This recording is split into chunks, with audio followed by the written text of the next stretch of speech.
weariness of our lives, there is joy. And we give you thanks. We give you thanks that we are here this day, that we are surrounded by community, that we get to lean on one another when things are hard, and that you are being born among us. So keep our eyes open and our ears attuned. Help us to listen deep within our hearts for your word of hope this day. It is in your name I pray. Amen. So I don't know about you, but over the past few weeks, as we have been focusing on joy in our worship and in my daily devotional, I have found myself awakening to more joy in the world. For example, just this week I was listening to an NPR story about people celebrating Hanukkah in the midst of an unprecedented rise, well, not unprecedented, but a renewed rise in anti-Semitism in the world. And the reporter was interviewing some young Jewish people in LA who are part of a movement called New Roots. And they were having Shabbat dinners and Hanukkah parties and displaying their menorahs and opening up their homes to other young Jews. And this one young woman talked about the joy that she had in celebrating her tradition, even or perhaps especially in these dark times. Another day this week, I opened up the newspaper and I found that section that maybe some of you saw this week entitled Enduring Images of 2023. Some of the most moving and powerful photographs that journalists have taken around the world in this year. And of course, there were heartbreaking photos of natural disasters and wars, the aftermaths of mass shootings. I found myself weeping looking at these pictures, but then I turned the page and there was this picture of this young trans person at the trans prom that was held on the mall a few months ago. And this young person was just so filled with joy. I could feel it in my soul. And then this week, we got the sad news of our brother, Mike Beard, passing away from his long battle with Parkinson's. And in the midst of our grief and sadness about this loss, so many of you shared stories of Mike, and Melinda too, of course, and the ways in which his life and his witness and his work had made such an impact on you. It was really beautiful and powerful and healing and hopeful. This Advent, we have been exploring this question of how does a weary world rejoice? Or to make it more personal, how can we rejoice when we are so weary? With pain and suffering and injustice and violence and on and on. How can we find joy with so much grief and anxiety and fear and loneliness? But the invitation that we are being offered once again in this season is to rejoice, in spite of and in the midst of our weariness. To allow ourselves to be surprised yet and still by the joy and the beauty and the inbreaking of God that is happening all around us, even in the darkest of places. And to practice noticing and celebrating that joy and allowing ourselves to be amazed. That language, that invitation of allowing ourselves is intentional. Because sometimes having access to joy or amazement is something that we have to let ourselves experience. We have to let our guard down or suspend our judgment or soften our hearts just enough to allow ourselves to be amazed. While many of us associate awe with something dramatic, something life-changing, the truth is that awe can be part of our everyday, ordinary lives. According to Dr. Thatcher Keltner, a psychologist at the University of California, Berkeley, accessing awe is also simpler than we think. It is also accessible to everyone. He has a new book out. It's called Awe, The New Science of Everyday Wonder and How It Can Transform Your Life. It's a pretty ambitious title. But he writes that experiencing awe comes from what has been called perceived vastness and challenges us to rethink our previously held ideas. Awe can be triggered from moments like seeing the Grand Canyon or witnessing an act of kindness. Dr. Keltner began studying the human experience of awe in depth, and he found that awe actually has an impact on our physical bodies, on the vagal nerves, the clusters of neuron in the spinal cord that regulate our various bodily functions, that slows our heart rate, relieves digestion, deepens our breathing when we experience awe. Our faces show a different expression when we are in the midst of awe. We can feel it on a physical level. His interest in awe started in 2016 when he first visited the prison at San Quentin. And he met with inmates there who spoke of experiencing awe in the air and the light, the imagined sound of a child, reading, or spiritual practice. He realized that awe is something that is available and is necessary to each of us, because if people who are imprisoned can find awe in their daily lives, it must be something that we all have access to. He believes that awe is something that we can develop by practices of paying attention, of focusing on the good in others and in the world, of practicing mindfulness, and choosing things that are new and unfamiliar.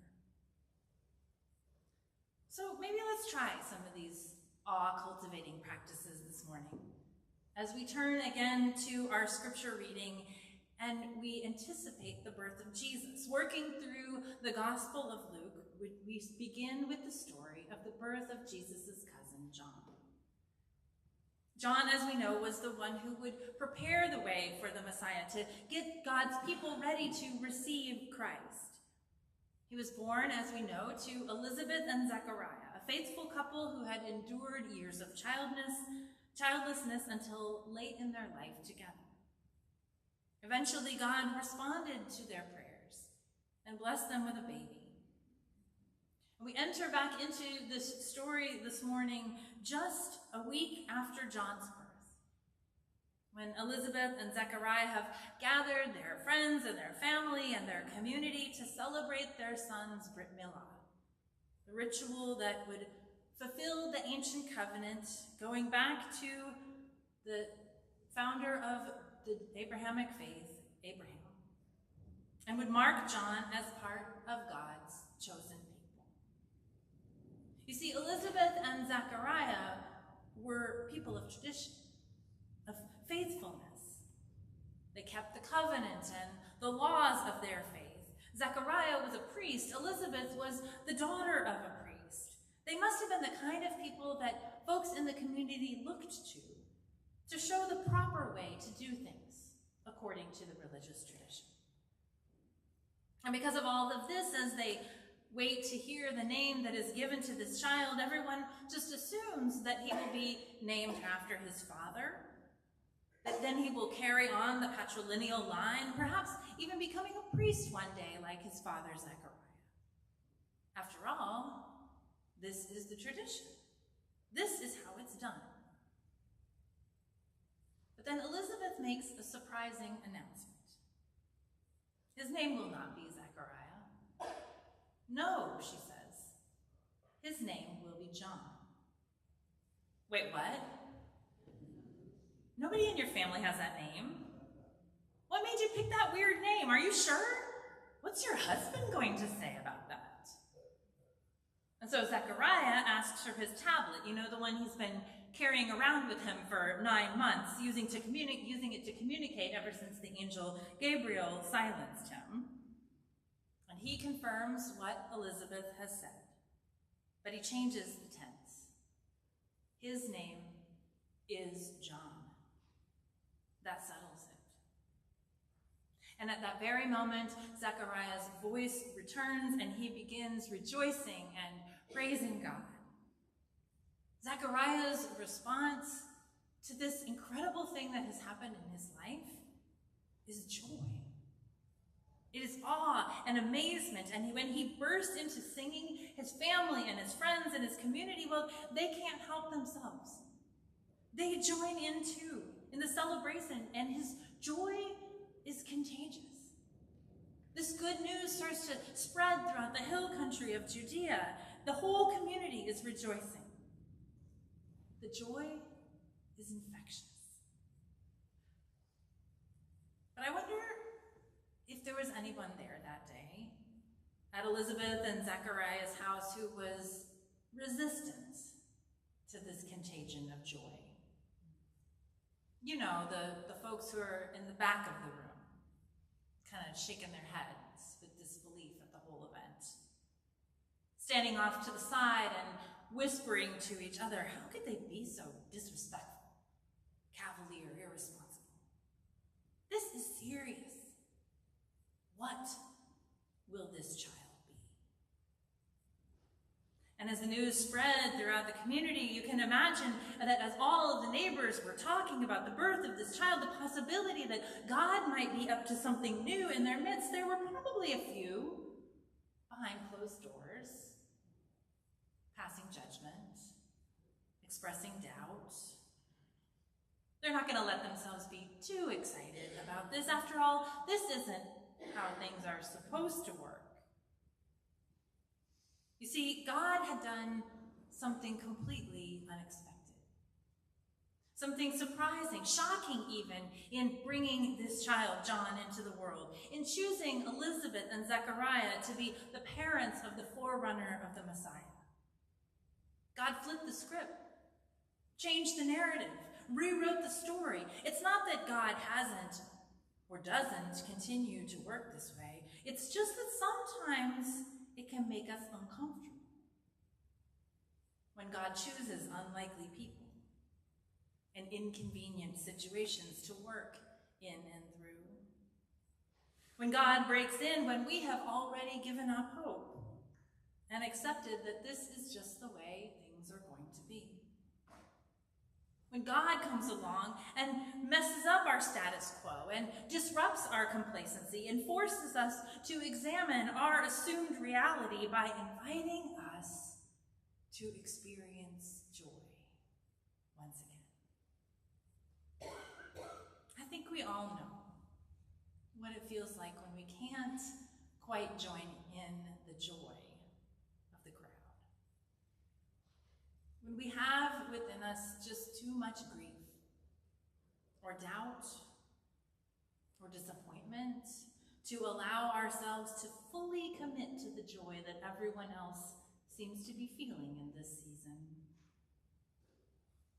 We might cast doubt or skepticism on other people's awe and amazement because we're too rational, practical, to be taken in by all of that.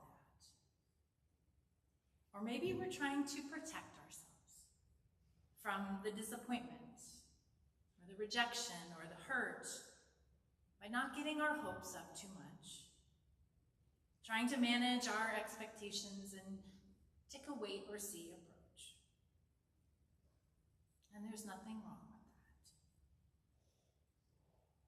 that. But if this is you, if this is where you find yourself in this Christmas season, the invitation to joy is still there for you too.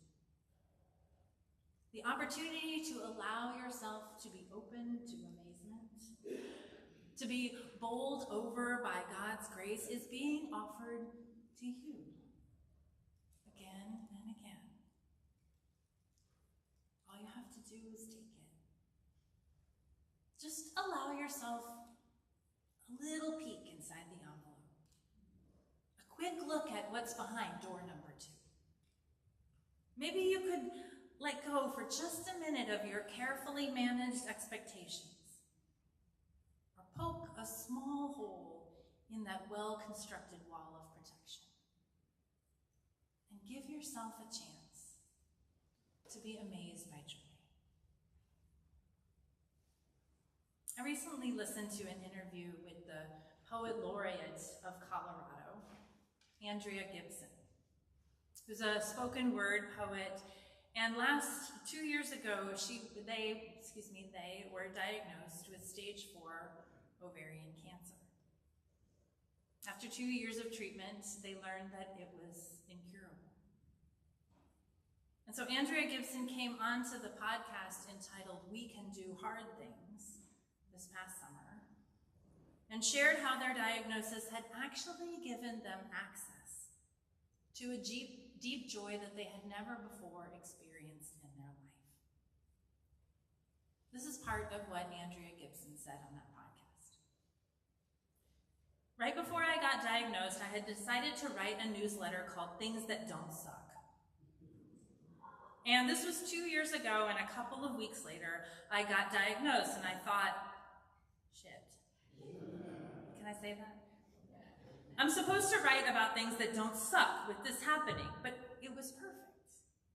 My therapist had always told me that the only thing we have control over in this life is where we put our attention. So I thought, perfect time to put my attention on what I love about this world, what I am so grateful for. And it was already naturally happening. As soon as I got diagnosed, I had this experience where it's so much to get into, I don't know if now is the right time, but I guess I had to talk about trying not to be shy about what I called it. It was a direct experience of the divine. You see, I grew up in the Baptist church, and when I came out as queer, I got sort of angsty, and I left all of that behind. But I always had a relationship, I thought, with God in the way of God being love and whatever connects all of us. But when I got diagnosed for the first time in my life, I genuinely surrendered to what was and that what wasn't for me. I went into high active mode regarding the care of my body at that time, but surrendering for me felt like trusting the universe. And as soon as I did that, it was almost like I was caught in this wave that I recognized as a wave that we're all supposed to be catching throughout our lives, of just trusting whatever comes our way and not thinking of the challenges as not God. I was living in a state of astonishment and awe, and I credit the fact of my mortality with being the seed of that bliss. The loving relationship that I've been trying to form with my mortality for these last 2 years, and how my hope throughout these last 2 years wasn't about living, though I would love to live. My hope was about doing it this time with an open, wide heart. And there's nothing in my life that I am more grateful for than the fact that whatever blessed me with the capacity to do this with an open heart feels like the greatest gift of my life. Perhaps you too are struggling, maybe with your faith, or your relationship with God or the church. Maybe you are living with some life-changing news or a changed relationship with yourself or your body or the people around you. Maybe you are resisting joy right now because it feels hard or scary or sad or just too risky to allow yourself to be amazed. But my friends, the good news is that even if you don't choose joy, joy has already chosen you.